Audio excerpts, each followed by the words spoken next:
দীর্ঘ যাত্রায় বসে থেকে কোমর ব্যথায় কষ্ট পাওয়ার দিন শেষ। এবার বিছানায় শুয়ে শুয়ে কিংবা আরাম করে ঘুমিয়ে ঘুমিয়ে ঘুরে দেখা যাবে পুরো শহর। চীনের ইউনান প্রদেশের উদ্ভাবক গু ইউপেং এমনই এক অভিনব মোটর চালিত বিছানা তৈরি করেছে, যা দিয়ে কুনমিং শহরের রাস্তায় ঘুরে বেড়াচ্ছেন তিনি।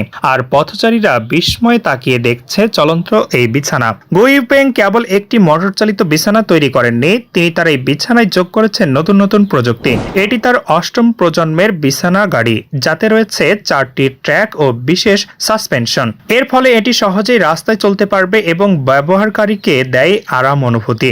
রিমোট কন্ট্রোলের মাধ্যমে পরিচালিত এই বিছানায় তিনি আর তার ছেলে শহরের রাস্তায় ঘুরছেন। গু ইউপেং জানান, এই বিছানাটি তৈরি করতে কিছু চ্যালেঞ্জের সম্মুখীন হতে হয়েছে তাকে।